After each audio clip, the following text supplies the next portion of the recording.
Dave Talks Comics, Episode 15.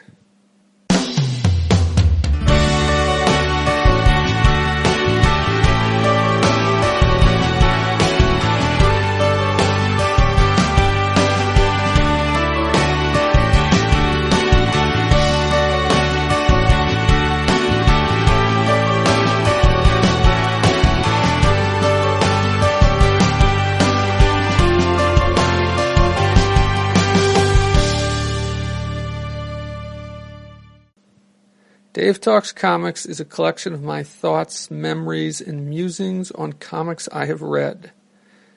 Dave Talks Comics can be found on the web at davetalkscomics.com, on Twitter at davetalkscomics. Email can be sent to dave@davetalkscomics.com. I talk for my notes on these comics. I don't go panel by panel. I try to do more than just summarize the stories. This is not a spoiler-free podcast. Dave Talks Comics is not a member of the Spoiler-Free Podcast Network. Look, I'm going to be talking about these comics. These are not new comics. I want to talk about what I want to talk about, so if you don't want them spoiled, don't listen. That's all I can say. But I try not to spoil everything, but I'm probably going to spoil them in some way. So in this episode, I talk about the Blackhawk #1, that is from the 1988 miniseries. And I talk about Action Comics number 544, which is from the early 1980s.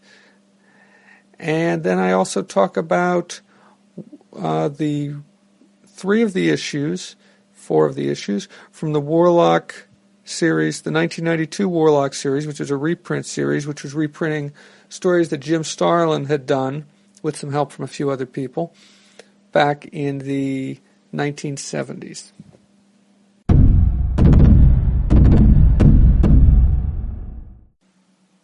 Okay, first up, Blackhawk. This is the 1988 miniseries. This was I think, prestige format miniseries. Blackhawk this is set in World War II. Blackhawk was an aviator. I believe he was Polish. And he led a group of pilots who fought against the Nazis, fought against the Germans in World War II. And there have been a number of series. Blackhawk goes back to, I think, the late 40s was the first time this character appeared, and had a number of first appeared in a series called Military Comics, and had a number of series, or maybe the series just revived and brought back and revived and brought back. Anyway, this was a series the series came out in 1988. It was a 3-issue miniseries. First issue is called Blood and Iron. And this takes place in, I think, the early days of World War II. I think this is before the U.S. has entered the war. That's the impression I get, although I can't recall seeing any specific dates. And it revolves around, Blackhawk has been accused of being a communist, and and at the same time there's some secret weapon which he has to recover, and so he travels to the Middle East, to Iran, but there's stops in other places. There's stops in London. There's stuff that takes place in the U.S. And anyway, my take on this is it reads a little choppy. It jumps around a lot, and I find it sometimes hard to read. Sometimes the word balloon placement was a little problematic for me. I'm going to continue reading it. I'm going to read the whole story.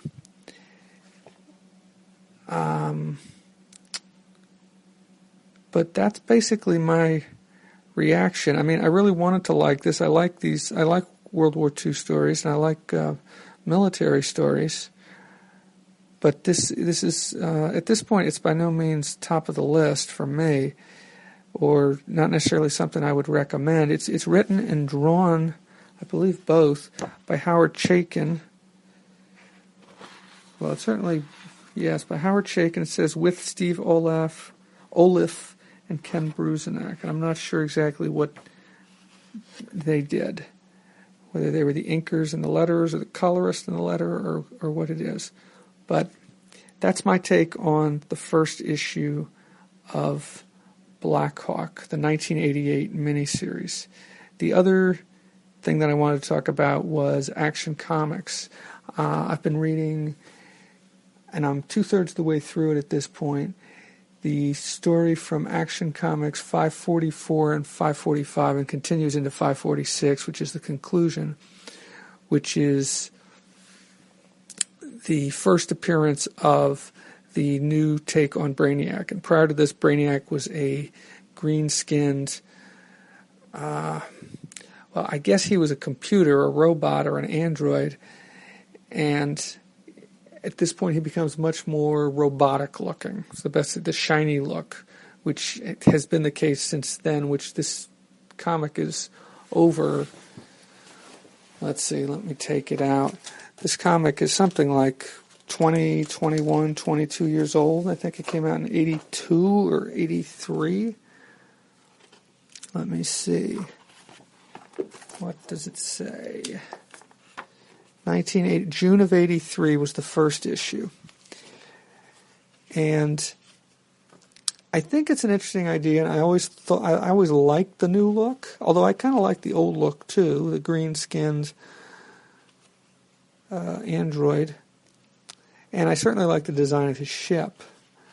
Anyway, this is written by Marv Wolfman and drawn by Gil Kane.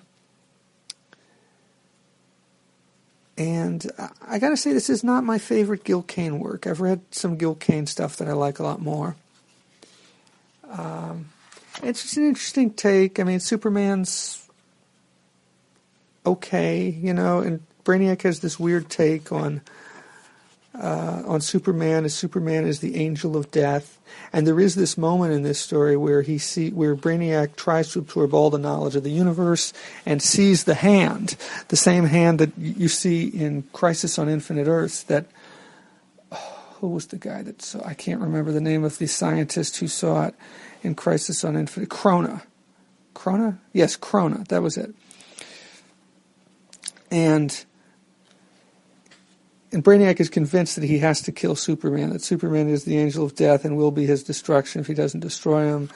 And Brainiac uses all sorts of stuff. He enslaves these aliens and tries to use them to kill Superman. He uses these red sun missiles, which knock out Superman's abilities. And because at this point, at least, I'm not sure if it's still the case, the red sun would sap Superman's strength. Under a red sun, he had no superpowers, although supposedly at one point he seems to still have his ability to react super quick, even with under the red sun. Or at least he makes some allusion to that. But as I was saying, I don't think this is Gil Kane's best work. I'm not sure if it's because he's inking himself, or it's not my favorite. Let me put it that way. It's not my favorite. But it's an interesting story, and I've got one more part to go, and I believe the Teen Titans and the Justice League come into this story in the final part. So I'm going to read that, and hopefully I will talk about it. Oh, and the other story that's in this issue, in the first of those issues, issue 544, because this is the 45th anniversary of Action Comics, is a Lex Luthor story, and this is the first appearance of the battle armor that has become almost ubiquitous as far as Luthor goes. He's almost always, well, I guess there's been at times when he hasn't, when he was president or something like that. So this is where you begins with him in that purple and green uniform that he used to wear with the straps that went across his chest, and basically he gets into a battle with Superman, of course, and escapes to the planet Lexor, which is a planet where he is revered as a hero. And for a while he has a wife there and he has a son there, and for a while everything's fine until Superman shows up. And to be perfectly honest, Superman in this issue comes off as a bit of a dick. He just he isn't the nicest of guys. Now this one is done by a different team, a different artistic team and writing team. It's written by Kerry Bates and it's drawn by Kurt Swan. Oh, and the inks were by Murphy Anderson. But so it definitely has a different look to it. But Superman does not come off as, I mean, Luthor almost comes off as the hero in this, or as the protagonist at least. And that Superman is the one who's trying to mess everything up. And actually this is a story that I've read before. I read it years ago. It was collected in one of those DC Digests, best of. And it was it's a really good story and has a really strong ending, I think, which I won't give away, but it really strikes me. Although the story on the whole isn't great, I think it's significant because it's the introduction of the battle armor, and because, well, I think also it's kind of interesting how Superman comes off as such a mean-spirited person in this, which doesn't seem entirely in character for him. But anyway, and then finally there is a letter from Jerry Siegel, written to Superman on his 45th anniversary, which is, I think it's about 3 pages long. There's a drawing from Joe Shuster, and of course Jerry Siegel and Joe Shuster were the original creators of Superman. There's a nice pinup by George Perez of Lex Luthor in his battle armor. And then, of course, there's the story with Brainiac, or the first part of the story with Brainiac. And this is Action Comics number 544. And once again, the cover date on that is June 1983.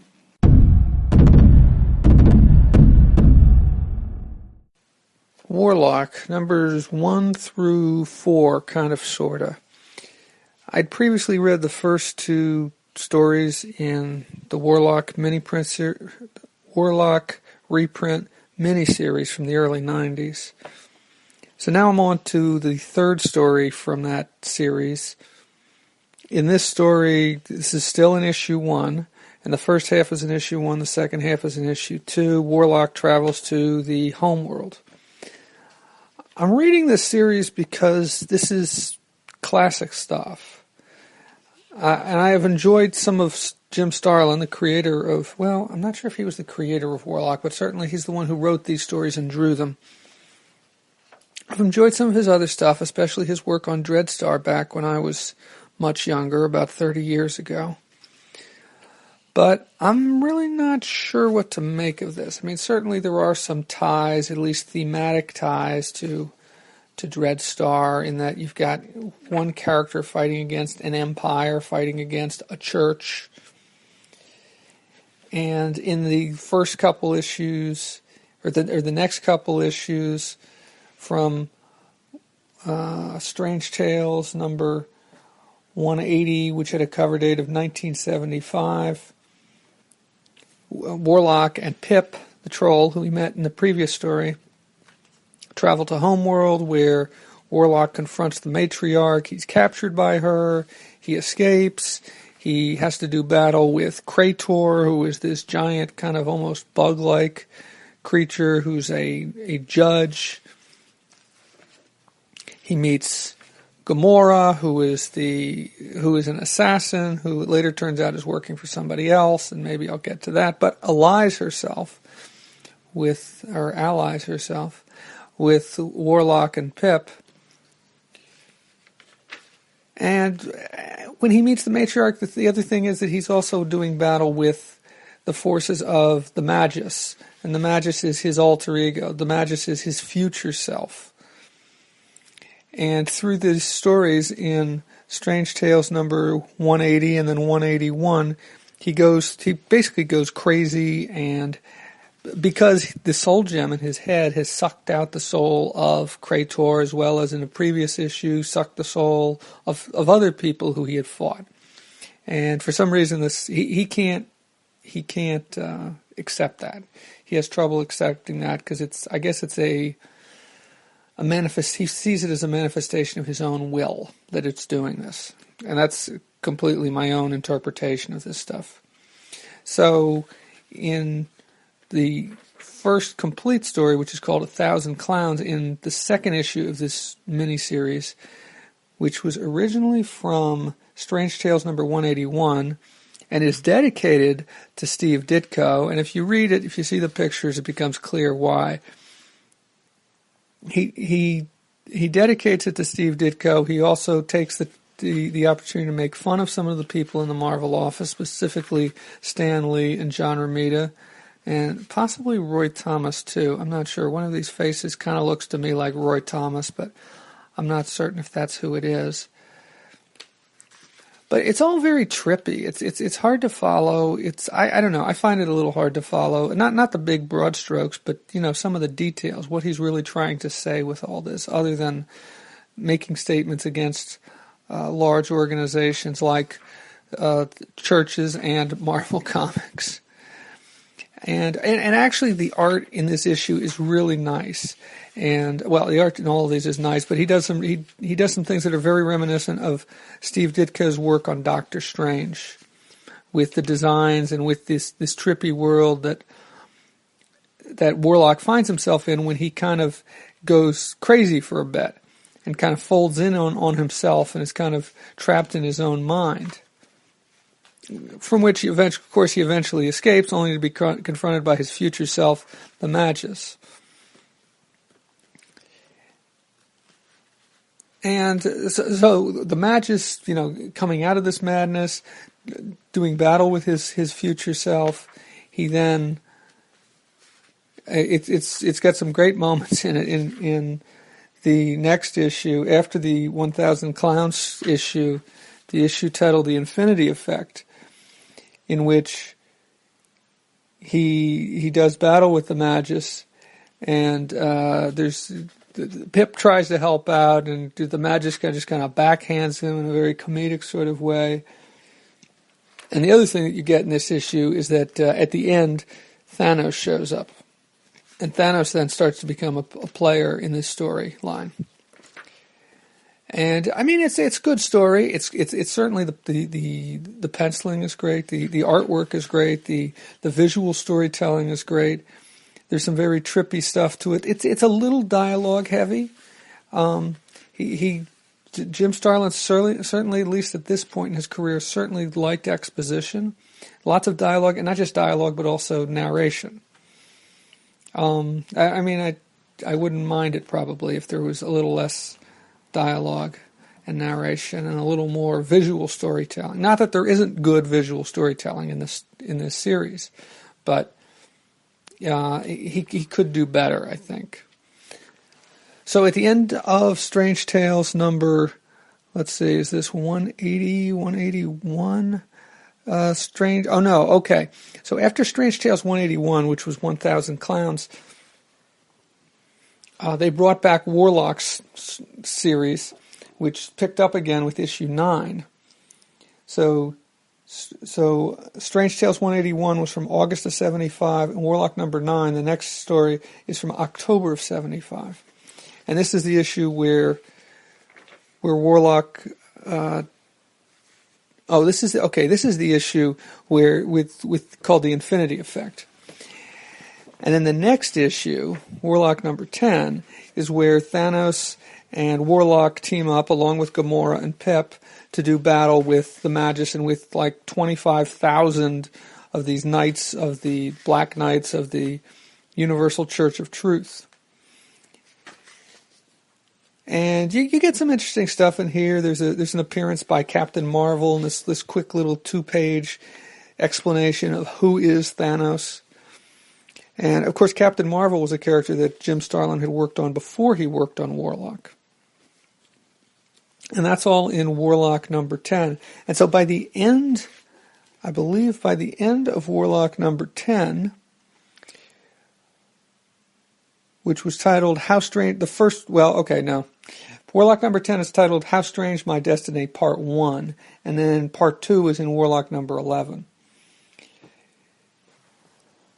And so basically it's one big, huge, humongous fight with the Magus and the forces of the Universal Church of Truth on one side, and Warlock and Thanos and Pip and Gamora on the other side.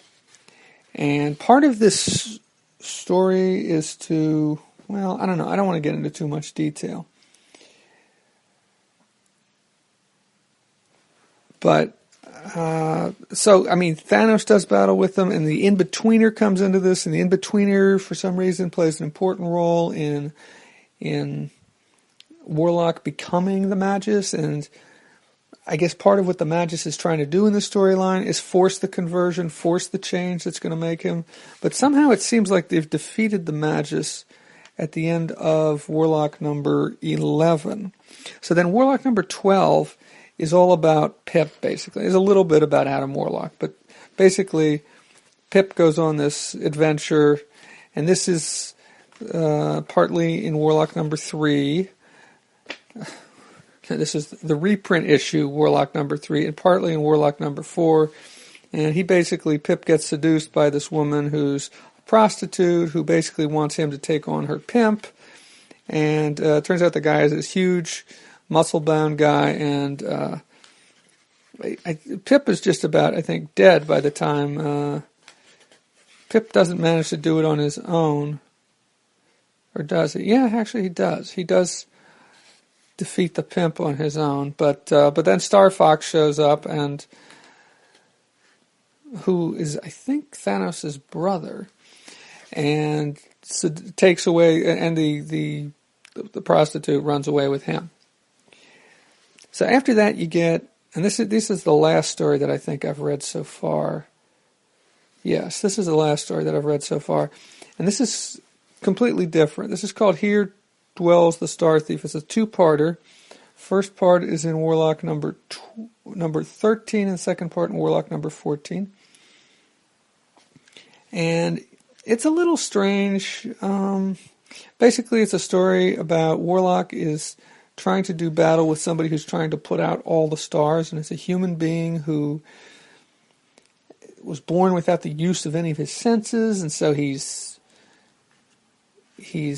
somehow been able to train his mind to reach out, and he's doing weird things with his mind, taking over people, and he's extinguishing all the stars. And I don't know, the science of it is a little weird. And yeah, okay, it's a comic book, and how scientifically accurate does a comic book need to be?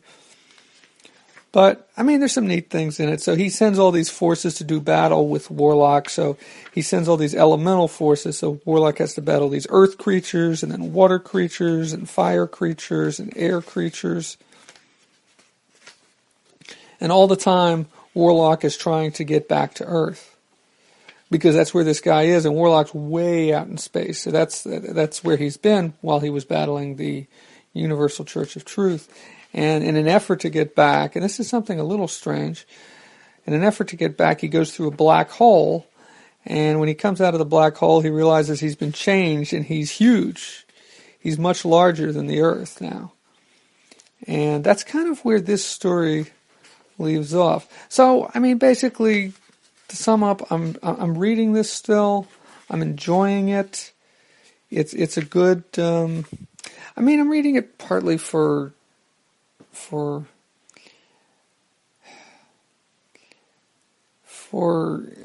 reasons for historical reasons, for completeness reasons, to try and understand everything, all that has come before. Even though they keep rewriting these stories and rewriting the past, I still want to know what was in these original stories. And I've enjoyed some of Starlin's work, not everything he's written, but I'm enjoying this. I wouldn't say it's my favorite things. I'm not sure when I will ever reread these stories.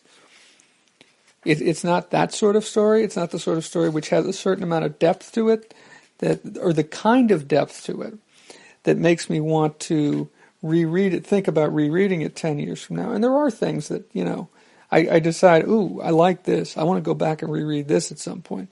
And I'm not sure if I want to in the case of this. But it's good to read, and it's good to get this background and to see what Starlin was like and how he was telling stories back then. So that's about it for Warlock for now. I still have 2 more issues to go, issues 5 and 6 of this miniseries. I can't remember exactly how many issues they cover. I think a couple of the issues they cover are annuals, but so that's about it. That was Warlocks 1, 2, 3, and 4, the limited, the miniseries or the limited series from 1992.